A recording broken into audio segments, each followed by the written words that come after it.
When rifles jammed and the shouting snapped off, there was no time to clear a stoppage or reload. Only seconds to live or die.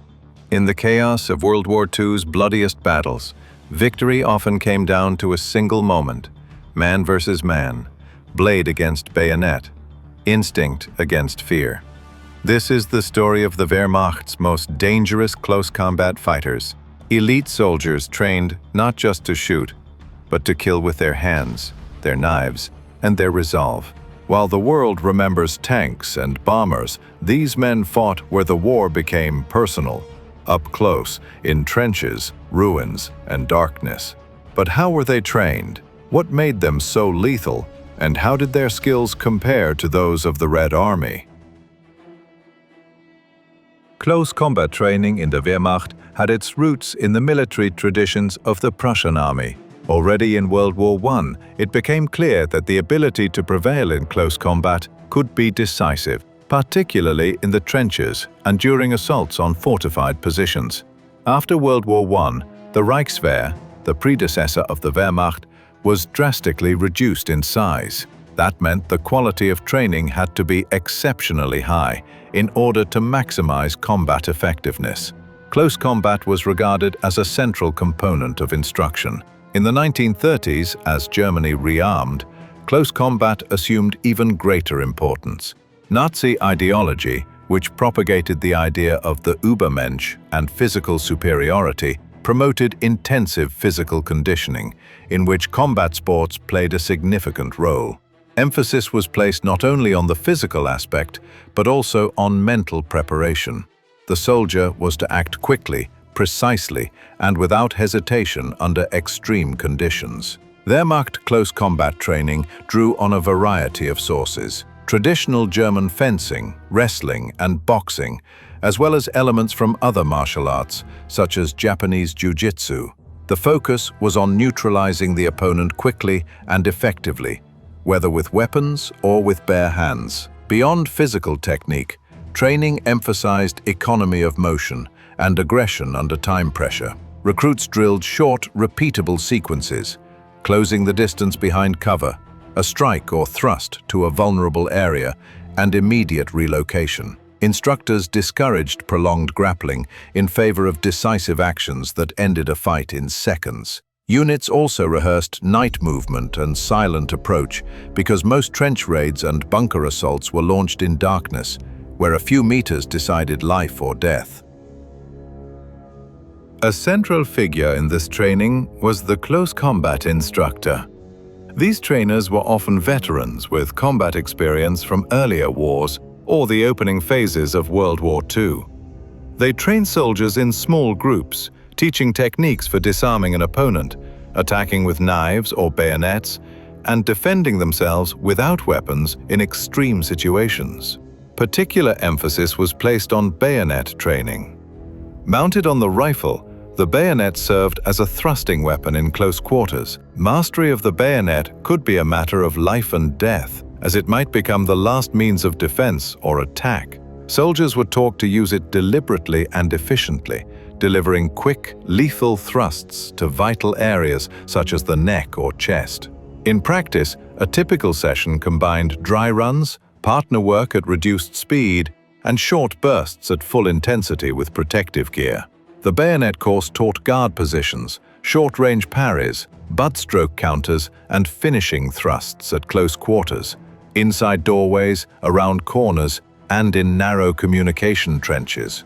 Instructors deliberately induced stress, shouting commands over noise, limiting visibility, and setting strict time limits to simulate the confusion of battle. The goal was not elegance, but repeatable reactions under adrenaline. While the Wehrmacht trained its soldiers intensively for close combat, the Red Army also developed its own techniques and tactics. In the Soviet Union, physical strength and endurance were often central components.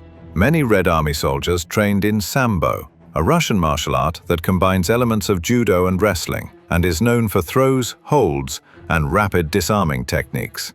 Soviet doctrine also reflected the institutional roots of Sambo in the 1920s-1930s, when figures such as Vasily Oshchepkov and Viktor Spiridonov shaped a system that blended judo with indigenous wrestling styles for military needs. By the war years, select units and People's Commissariat for Internal Affairs schools used Sambo methods for throws, holds, weapon retention, and quick takedowns. Even where formal instruction was brief, its principles spread informally among frontline troops.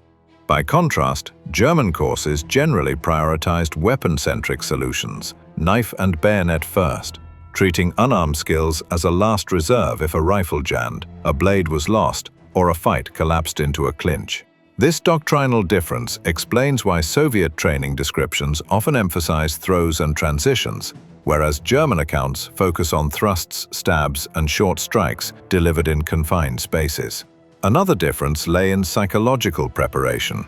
German training stressed discipline, obedience, and mental toughness, whereas Soviet training often focused on the survival instinct and sheer willpower of the soldier.